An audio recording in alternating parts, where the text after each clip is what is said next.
Assalamualaikum warahmatullahi wabarakatuh. Dewan juri yang terhormat serta insan budis yang berbahagia, kami selaku tim HKIC dengan saya sebagai pembicara pertama yang akan mendudukan mosi perdebatan. Adapun Muhammad Naufal Zaki sebagai pembicara kedua dan Zilan sebagai pembicara ketiga. Para kepala desa juga meminta pada Pilkades 2024 ditunda agar tidak mengganggu pemilu 2024. Bahkan, Presiden Joko Widodo diklaim telah setuju dengan perpanjangan masa jabatan kepala desa. Selain itu, disetujuinya usulan mengenai masa jabatan Kades diperpanjang menjadi 9 tahun ini juga merupakan imbas dari aksi demo ribuan Kades dari berbagai daerah di Indonesia di depan gerbang gedung DPR RI pada 17 Januari 2023 lalu. Dalam aksi demo tersebut berisi tuntutan kepada DPR RI agar merevisi Undang-Undang Pasal 39 Nomor 6 Tahun 2014 tentang desa. Dewan juri yang terhormat, berdasarkan argumen-argumen tersebut, kami menyetujui mosi perdebatan kali ini. Selanjutnya akan dikolaborasi oleh pembicara kedua kami. Ada coito intellectus et re, adanya kesesuaian pikiran dengan objek. Prinsip ini pada dasarnya merupakan rambu-rambu dalam merumuskan materi hukum yang telah diterima secara universal. Maka dari itu, apabila objek tidak sesuai dengan pikiran, akan menghasilkan suatu problematik yang bisa dipecahkan dengan menyelaraskan dua hal tersebut, yaitu tentang objek dan pikiran. Dewan juri yang terhormat, seperti yang telah dibicarakan pembicara satu, dalam kali ini kami sangat mendukung sekali dan setuju terhadap perubahan pasal yang dirancang oleh Badan Legislatif Dewan Perwakilan Rakyat yang merubah pasal Undang-Undang 39 Desa Nomor 6 Tahun 2014. Yang pertama, 1. Kepala desa memegang jabatan selama 6 tahun terhitung sejak tanggal pelantikan. Dan kedua, kepala desa dapat menjabat paling banyak 3 kali masa jabatan secara berturut-turut atau tidak secara berturut-turut. Dewan juri yang terhormat, hal ini dirubah menjadi 1 periode 9 tahun dan maksimal menjabat 2 periode secara berturut-turut. Hal ini dilakukan karena 2 alasan, yaitu agar pembangunan desa lebih maksimal dan menyelesaikan konflik yang belum selesai pada pemilu pada sebelumnya. Dewan juri yang terhormat, saya Noval Zaki Maulana akan menjelaskan tentang yuridis dan normatif yang masuk terhadap mosi perdebatan kali ini. Dalam Undang-Undang Dasar 1945, tidak ada peraturan yang mengatur terhadap masa jabatan kepala desa. Maka dari itu, hal ini bisa dirubah apabila dalam lapangan dan ada salah satu konflik yang tidak bisa dipecahkan dan butuh perubahan pasal undang-undang agar masalah tersebut bisa terpecahkan. Dewan juri yang terhormat, menurut salah satu dosen Universitas Narotama, masa jabatan ini adalah sebuah wacana yang akan dijalankan meskipun belum disahkan karena hal ini sangat menunjang terhadap misi Indonesia Emas 2045. Dewan juri yang terhormat, maka dari itu kami sangat mendukung sekali terhadap perubahan pasal yang diperdebatkan pada mosi kali ini.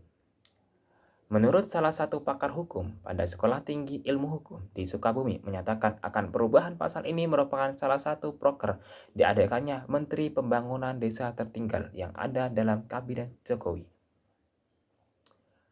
Hal ini bukanlah sangat mendukung terhadap hal sifat arogansi dan kesewenang-wenangan seorang pemimpin, malahan lebih ke mensejahterakan rakyat yang dimana di dalam desa-desa terpencil itu masih banyak sekali rakyat-rakyat miskin dan kurang mampu. Selain perubahan pasal terhadap masa jabatan legislatif juga merevisi tentang anggaran desa yang ditambah dan ini sangatlah mendukung sekali terhadap kesejahteraan dan kemakmuran yang ada dalam Pancasila. Apabila pemohon juga mengatakan jika masa jabatan kepala desa tetap mengikuti pengaturan sebagai diatur dalam pasal 39 Undang-Undang Desa, maka akan menimbulkan kemunduran demokrasi di tengah-tengah masyarakat desa.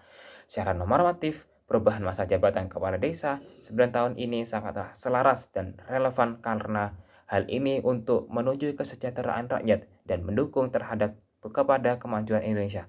Maka dari itu, kami di sini sangatlah setuju terhadap mosi perdebatan kali ini. Sekian, terima kasih, dan akan dilanjutkan kepada pembicara ketiga. Populis suprema lex esto, kemakmuran dan kesejahteraan rakyat adalah hukum yang tertinggi dalam suatu negara. Asas ini bermakna bahwa pada hakikatnya Indonesia sebagai negara hukum harus mengutamakan kemakmuran dan kesejahteraan rakyat.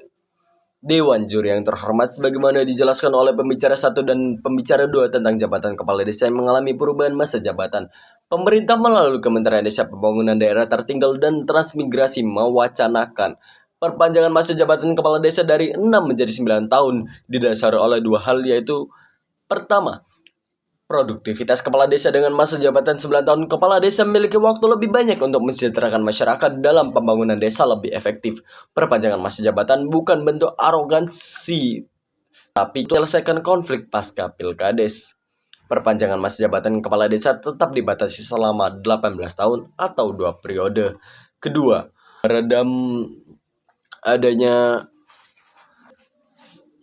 ketegangan dan polarisasi politik pasca pilkada. Selama ini masyarakat sering terbelah akibat perbedaan pilihan calon kepala desa dan berdampak pada berkurangnya produktivitas masyarakat serta banyaknya aktivitas dan desa terbengkalai. Ketegangan dan polarisasi dapat diredam jika masa jabatan kepala desa ditambah. Setidaknya dua wacana tersebut digulirkan sebagai pintu masuk mendorong percepatan revisi Undang-Undang Nomor 6 Tahun 2011. Apakah revisi Undang-Undang Desa sudah mendesak dilakukan? Apakah telah dilakukan kajian mendalam dan konferensi terhadap implementasi Undang-Undang Desa? Apakah selama ini sudah berjalan dengan baik? Menyikapi hal tersebut, Sekretariat Nasional Forum Indonesia untuk Transparansi Sekna Fitra bersama Simpul Jaringan menyatakan bahwa revisi Undang-Undang Desa saat ini belum mendesak dilakukan. Fitra justru mendorong agar pemerintah fokus pada perbaikan kualitas dan mandat Undang-Undang Desa. Di antara yang mandatory spending untuk memperkuat ruang fiskal di desa, melakukan perbaikan regulasi pelaksanaan Undang-Undang Desa agar tidak overlap, serta para pihak jangan gegabah mengatasnamakan desa dan rakyat desa. Apalagi uang rakyat yang mengalir ke desa tidak digunakan secara sungguh-sungguh, terukur untuk kesejahteraan rakyat, dan hal ini didasari oleh pada pokok-pokok pikiran dan pertimbangan sebagai berikut. Di sini saya akan memberikan 4 poin kepada Dewan Juri yang terhormat. Poin pertama, Undang-Undang Nomor 6 Tahun 2014 tentang desa merupakan hasil refleksi panjang dari pemaknaan posisi desa di Indonesia. Undang-Undang Desa diharapkan dapat meningkatkan peran desa dalam pembangunan Indonesia berdasarkan kewenangan yang dimiliki desa. Sejauh ini harapan itu belum berjalan optimal menurut hasil kajian Fitra. Belum maksimalnya pelaksanaan Undang-Undang Desa bukan karena isi dan substansi Undang-Undang Desa, akan tetapi karena tumpang tindih regulasi pelaksanaan Undang-Undang Desa yang mengamputasi sebagian kewenangan desa. Poin kedua, Supradesa, peningkatan kualitas pemerintah desa agar memiliki kemampuan yang baik dalam pelaksanaan pembangunan untuk kesejahteraan masyarakat. Penguatan itu dapat dilakukan dengan memberikan peningkatan kapasitas aparat pemerintah desa agar memiliki kemampuan menyusun perencanaan dan penganggaran yang lebih tepat sasaran. Selain itu, perlu memperkuat fungsi pengawasan BPD melalui peningkatan kapasitas anggota dan kelembagaan BPD. Berdasarkan pengalaman di 104 desa, dampingan Fitra pembentukan posko aspirasi BPD bisa menjadi sarana penguatan peran pengawasan yang dilakukan BPD, peningkatan pengawasan masyarakat dan supra desa agar tidak penyalahgunaan kepentingan kewenangan jabatan kepala desa. Di poin ketiga, demokratisasi desa bertujuan untuk memperkuat kewenangan desa dan memperbaiki kualitas hidup masyarakat. Untuk mencapainya diperlukan pendidikan politik warga yang baik. Sebagai catatan, pemberian wewenang warga desa memiliki sendiri kepala desanya yang dikehendaki sesuai dengan adat istiadat setempat yang sudah berlangsung sejak tahun 1854. Kewenangan yang lainnya mengawal janji politik kepala desa dan mengawasi jalannya pemerintah desa. Polarisasi sebagai residu pilkades terjadi karena demokratisasi desa dimaknai sebagai suksesi kepala desa dan bukan substansi demokrasi. Dimaknai sebatas suksesi kepala desa bukan substansi demokrasi, kualitas gagasan dan program kerja. Karena itu wacana perpanjangan masa jabatan kepala desa menjadi 9 tahun belum ada landasan filosofis, sosiologis maupun praksis yang mendasarinya. Masa jabatan kepala desa 6 tahun itu menurut sebagian orang sudah baik sebagai pendorong sumber ekonomi masyarakat desa secara berlebihan. Di poin keempat, pemenuhan kesejahteraan aparatur desa memiliki banyak beban pekerjaan sebagai dampak penugasan dari supradesa yang harus segera diselesaikan oleh pemerintah. program pengaturan penghasilan tetap, dan tunjangan kades dan perangkat desa belum mencerminkan rasa keadilan. Pemerintah bayar gaji atau slip tunjangan operasional pemerintah desa harus bersumber dari AAD serta berbesaran presentasi antara jabatan kepala desa, sekretaris desa, dan perangkat lainnya sudah diatur sedemikian ketat dan tidak proporsional, serta tidak mencerminkan jaminan peningkatan kesejahteraan. Tawaran solusinya adalah pemerintahan pusat berkomitmen mengalokasi 10% dana desa dari transfer dana on top.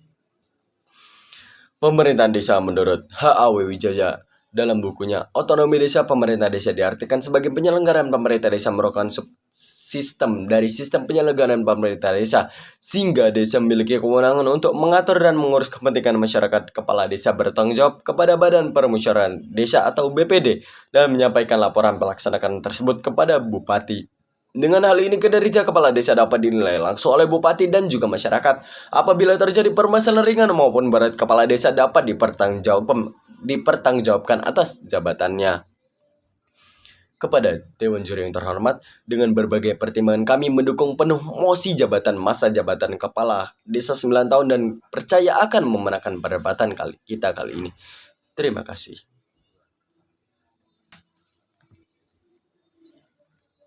Dewan Juri yang terhormat, sampailah kita pada akhir perdebatan kali ini, yang mana kami akan memberikan kesimpulan mengapa kami setuju dengan mosi perdebatan kali ini, yakni masa jabatan kepala desa 9 tahun.